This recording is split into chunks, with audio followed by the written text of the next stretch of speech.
নমস্কার। আজকে একটা সুন্দর গল্প আপনাদেরকে শেয়ার করি, শিক্ষামূলক একটা গল্প। বন্ধু, যদি আমরা আমাদের দৃষ্টিভঙ্গি বদলাতে পারি তাহলে আমরা আমাদের জীবনটাকেও বদলাতে পারি, রাইট? একটা গল্পের মাধ্যমে শেয়ার করি।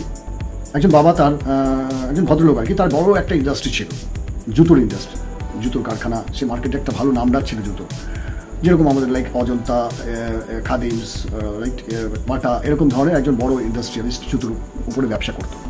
তো ভদ্রলোকের বয়স হচ্ছে, ভদ্রলোক আস্তে আস্তে কর্মক্ষমতা কমে আসছে। তো ভদ্রলোকের দুই ছেলে, বড় ছেলে, ছোট ছেলে।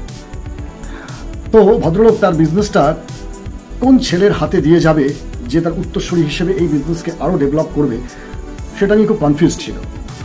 একদিন ভদ্রলোকের মাথায় একটি বুদ্ধি খেলে গেল। সে একটা প্ল্যান করে বড় ছেলেকে ডাকলো। বড় ছেলেকে ডেকে বলল যে, বাবা, আমি তোমাকে 1 লক্ষ টাকার একটা জুতো জুতো স্টোর করে দিচ্ছি, একটা ম্যাটাডোর দিচ্ছি। তুমি এই 1 লক্ষ টাকার জুতো নিয়ে সুন্দরবনের একটা প্রত্যন্ত গ্রামের নাম বললো, পাথর প্রতিভার ওদিকে বা সুন্দরবনের এল ব্লক বলে একটা গ্রামের নাম বলে দিল। সেখানে তুমি যাও, গিয়ে দেখো সেখানে বিজনেসটা কেমন হয়, রাইট? তো বড় ছেলে ছোটো ছেলেকে আর জানায়নি, বড় ছেলেকে এটা বলেছে। বড় ছেলেকে 1 লক্ষ টাকার জুতো একটা ম্যাটাডোর দিয়ে পুরো প্যাকটা লোড করিয়ে বড় ছেলেকে সেই প্রত্যন্ত গ্রামে সুন্দরবনে পাঠানো হলো।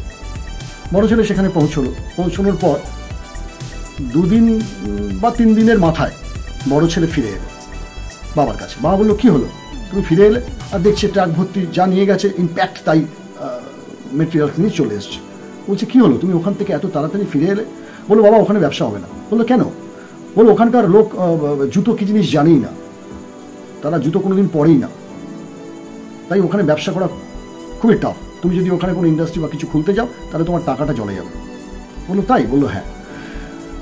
যথারীতি বাবা বড় ছেলেকে কিছু বললো না। একদিন রাত্রিবেলা ছোটো ছেলেকে আলাদাভাবে ডাকলো, ডেকে ছোটো ছেলেকে বললো, বাবা,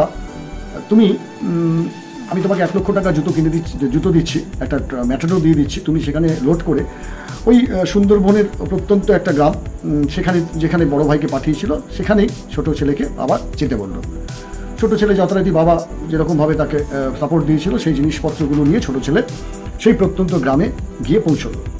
2 দিন যায়, 3 দিন যায়, 4 দিন যায়, 5 দিন যায়, 6 দিন যায়, 8 দিন যায়, 10 দিন যায়, 12 দিন যায়, 15 দিন যায়, ছোটো ছেলে ফেরে না। বাবা খুব টেনশন, কী হলো, এতদিন লাগছে কেন, রাইট? তো 15 দিন বাদে 16, 17 বা 18 দিনের মাথায় ছেলে ফিরে এলো একটা হাতে ব্যাগ নিয়ে। বাবা বললো, কী ব্যাপার, তোমার এত দেরি হলো, ওখানে কী খবর? তখন ছোট ছেলে বলল, বাবা, তুমি আমাকে যেখানে পাঠিয়েছিলে অসাধারণ জায়গা, দারুণ ব্যবসা হবে সেখানে। বললো, কেন ব্যবসা হবে সেখানে, কি আছে, তুমি কি দেখেছো? বললো, বাবা, ওখানকার লোক না জুতো পরে না। বললো, তাই? বললো, হ্যাঁ, ওখানকার লোক জুতো কি জিনিস জানে না।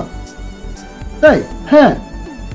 ওদেরকে যদি বোঝানো যায় জুতো পরার প্রয়োজনীয়তাটা কি, জুতো পরলে কি হতে পারে বা কি হয়, উপকারিতাটা যদি বোঝানো যায়, তোমার সারা জায়গায় যা ব্যবসা চলছে সব থেকে বেশি ব্যবসা সেখানে হবে এবং তুমি সাপ্লাই দিয়ে কুল করতে পারবে না। বাবা খুব খুশি হলো এবং পরবর্তী স্টেজে বাবা এই ইন্ডাস্ট্রিটা উত্তরসূরি হিসেবে ছোট ছেলের হাতে দিয়ে গেল। মোরাল অফ দ্য স্টোরি, আমাদের দৃষ্টিভঙ্গির উপর নির্ভর করছে আমাদের ব্যবসা বলুন, আমাদের সফলতা বলুন, আমাদের জীবন বলুন, কোন গতিতে কোন দিকে টার্ন নেবে। তাই শেষ করছি একটাই কথা দিয়ে, দৃষ্টিভঙ্গি বদলান, জীবন বদলে যাবে। নমস্কার। যদি ভালো লেগে থাকে অতি অবশ্যই লাইক, শেয়ার, সাবস্ক্রাইব করতে ভুলবেন না। ধন্যবাদ।